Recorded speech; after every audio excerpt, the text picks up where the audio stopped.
Hello everyone, welcome back to the channel. नमस्ते। आपका स्वागत है टेट पाठशाला में। आज हम बात करने वाले हैं एक बहुत इम्पोर्टेंट टॉपिक पर, जो कि है सीटेट और टैट। मतलब मेन जो हमारा पर्पस है कि आप लोगों को सीटेट और टैट की प्रिपरेशन करवाना। तो सबसे पहले मैं उनके बीच का डिफरेंस आप लोगों को क्लियर करना चाहती हूँ। अगर आप टीचिंग में करियर बना रहे हैं तो ये वीडियो आपके लिए बहुत इम्पॉर्टेंट है, ताकि आपको ये पता रहे कि सीटेट और टैट में क्या डिफरेंस है। नमस्कार दोस्तों, मैं टेट पाठशाला के इस प्लेटफॉर्म पे सीटेट और टैट के बीच का डिफरेंस। तो आइए इस वीडियो को स्टार्ट करते हैं और वीडियो को एंड तक ज़रूर देखना। एंड मैं उम्मीद करती हूँ कि एंड तक जब आप देखेंगे तो सीटेट और टैट के बीच का डिफरेंस आपको समझ आ जाएगा। ठीक है, तो चलिए चलते हैं अपनी नेक्स्ट स्लाइड पे। सबसे पहले हम देखें इंट्रोडक्शन कि सीटेट और टैट है क्या। ये आपके लिए कंप्लीट गाइड होने वाला है जो टैट पाठशाला की तरफ से आया है और टीचर एस्पिरेंट्स के लिए बहुत ज़रूरी है। ठीक है, भारत में टीचर बनने के लिए एक एलिजिबिलिटी टेस्ट होता है जिसको करना बहुत मैंडेटरी हो गया और आजकल तो बहुत ज़्यादा कंपलसरी हो गया है। ठीक है, पहले सीटेट सिर्फ वो क्लियर करते थे जिनको गवर्नमेंट एग्जाम्स में गवर्नमेंट टीचर बनना होता था, लेकिन अब प्राइवेट टीचर्स के लिए भी सीटेट का एग्ज़ाम बहुत ज़रूरी हो गया है। सीटेट जो है वो नेशनल लेवल पर होता है और स्टेट का जो टेस्ट है वो स्टेट के द्वारा कंडक्ट कराया जाता है। ये बेसिक डिफरेंस हर किसी को पता होता है और मैं यहाँ पे यही बताना चाहती हूँ कि दोनों के बेसिक डिफरेंस और बेसिक एलिजिबिलिटी क्राइटेरिया क्या क्या होते हैं। एलिजिबिलिटी टेस्ट हम इसको बोलते हैं। Teacher aspirants who want to become teacher in government and private schools require to clear this exam. अब न्यू एजुकेशन पॉलिसी में गवर्नमेंट ने ये कंपल्शन कर दिया है कि आपको टीचर एलिजिबिलिटी टेस्ट जरूर देना होगा। ठीक है, सो ये टू टाइप्स ऑफ टेस्ट होते हैं। सेंट्रल टेस्ट जो होता है यानी सीटैट जो होता है वो सेंट्रल द्वारा करवाया जाता है और स्टेट वाइज जो होता है वो टैट एग्जाम होता है। ठीक है, दोनों के बीच का मेन ऑब्जेक्टिव क्या है, हम इस चीज़ को डिस्कस करते हैं।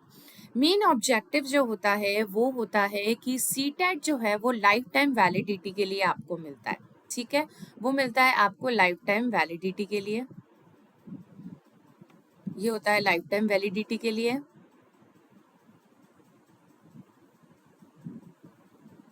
ठीक है, और जो टैट एग्जाम है वो वैलिड सिर्फ हमारा कुछ 5 इयर्स और 7 इयर्स के लिए होता है। अलग अलग स्टेट में अलग अलग चीज़ें रिक्वायर्ड होती हैं। ठीक है, और हमारा ये टैट एग्जाम जो है वो वैलिड है रिस्पेक्टिव गवर्नमेंट उसी स्टेट की, यानी जिस स्टेट का आप पेपर वो दे रहे हैं, या अगर आप यूपी का टैट दे रहे हैं या राजस्थान का टैट दे रहे हैं या हरियाणा का टैट दे रहे हैं, तो उन्हीं स्टेट के गवर्नमेंट स्कूल्स में आप पढ़ा सकते हो। ठीक है, और जो सेंट्रल टेस्ट होता है जो सी टेट कहलाता है वो केंद्रीय विद्यालय, नवोदय विद्यालय एंड कोई भी गवर्नमेंट स्कूल अगर जहाँ पे है या कोई भी प्राइवेट स्कूल अगर है। देखो, प्राइवेट स्कूल्स तो टेट को भी एलिजिबल कर देते हैं और सी टेट को भी कर देते हैं। ठीक है, तो मेनली कॉन्सेप्ट सबका क्या होता है कि हमें गवर्नमेंट जॉब लेनी है।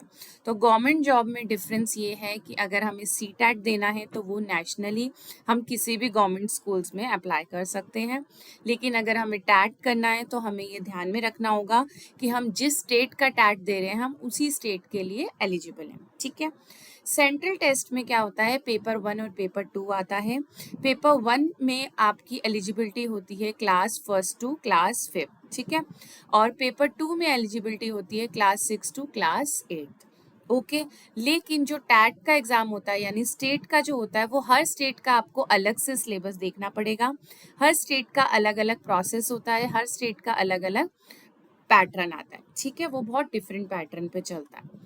ओके जी, चलिए चलते हैं हम अपने नेक्स्ट पॉइंट पे। नेक्स्ट पॉइंट क्या है कि अब हमें चूज क्या करना चाहिए। हम तो बहुत कंफ्यूज हो गए कि हम अगर किसी स्टेट में रह रहे हैं तो अगर उस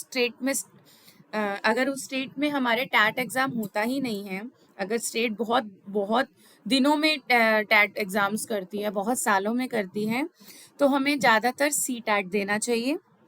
ठीक है, और सी टैट से क्या होता है कि हमारी वैरायटी ऑफ चूजिंग डिफरेंट हो जाती है। अब हम बहुत सारे गवर्नमेंट स्कूल्स में अप्लाई कर सकते हो, लेकिन अगर आप स्टेट का कोई टैट क्लियर करते हो तो आप सिर्फ उसी स्टेट के लिए एलिजिबल हो जाते हो। ठीक है, so you want to teach in state government, तो आप अगर टेट ये चूज़ कीजिए। अगर आप चूज़ करते हो कि आपको केवीएस में और एनवीएस जैसे स्कूलों में पढ़ाना है, तो आप टेट का एग्ज़ाम दे सकते हो, ठीक है। So this is the last and final tips by me, that is Janvi ma'am. This is first tip, मैं आपको ये देना चाहूँगी कि आप इस सिलेबस को बहुत अच्छे से पढ़िए। हर एक जो भी आप एग्ज़ाम देना चाहते हैं उनके पॉइंट्स लिखिए कि कौन सा सिलेबस कैसे आप कवर कर सकते हो, ठीक है। Being an experience government exams clear, मैंने बहुत सारे गवर्नमेंट एग्ज़ाम्स क्लियर करे हैं, तो मैं आपको अपने एक्सपीरियंस से ये सारी चीज़ें बता रही हूँ कि जब अगर हमें किसी भी चीज़ का सिलेबस पता होता है तो हम आधे से ज़्यादा उसको बहुत इजीली कवर कर पाते हैं, ठीक है। हमारा एक कॉन्फिडेंस बिल्डअप हो जाता है अगर हमें पूरा थॉरली सिलेबस पता है, ठीक है। और हमें एक रेगुलर स्टडी प्लान बनाना पड़ेगा, मीन्स ये नहीं कि आज पढ़ लिया और 4 दिन नहीं पढ़े, ठीक है। रेगुलर स्टडी प्लान बहुत ज़रूरी है इस पेपर को क्लियर करने के लिए। वन मोर थिंग, सीटेट क्या होता है, सीटेट हर साल 2 बार कराया जाता है, ठीक है।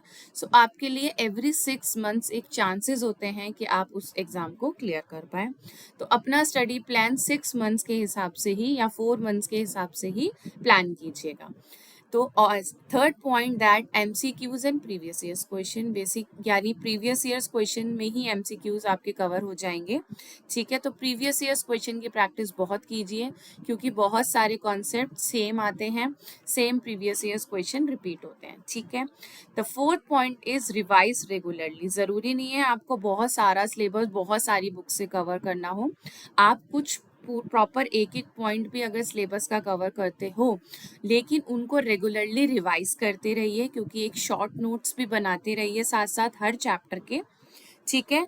एंड हम और उनके साथ साथ उनके मॉक टेस्ट की प्रैक्टिस करते रहिए, क्योंकि जितने आप मॉक टेस्ट की प्रैक्टिस करेंगे उतनी आपके एग्जाम्स को क्लियर करने की पॉसिबिलिटी ज़्यादा हो जाएगी। And the last but not least, the follow and subscribe the TET Pathshala. यहाँ आपको मिलेंगे सारे एमसीक्यूज, प्रीवियस ईयर्स क्वेश्चन, और आपके सारे एग्जाम्स के पूरे एग्जाम्स की प्रिपरेशन अच्छे से करवाई जाएगी।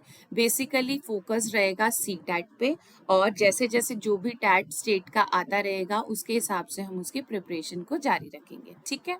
तो चलिए चलते हैं अपने कंक्लूजन पे, कि अगर हम देखें कंक्लूजन ये है कि दोनों ही एग्ज़ाम में सर्टिफिकेशन मिलता है, आप अपना पाथ अपने हिसाब से चूज कर सकते हो, ठीक है। So start today and stay consistent. ज़रूरी नहीं है कि एक बार अगर आप टैट क्लियर नहीं कर पाए तो आपने टैट एग्ज़ाम देना छोड़ दिया। आप टैट के एग्ज़ाम्स को कंटिन्यू प्रिपरेशन करते रहिए। अगर आप कंसिस्टेंट रहेंगे तो ज़रूर आप इस पेपर को क्लियर कर पाएंगे, ठीक है। So best of luck from my side, and subscribe to the TET Pathshala on YouTube पे मैं आपको टैट पाठशाला के नाम से मिलती हूँ, एंड इंस्टाग्राम एंड फेसबुक पे आप @@टैट पाठशाला के नाम से फाइंड कर सकते हो। And keep learning and keep growing. Thank you so much for watching this video. See you in the next video.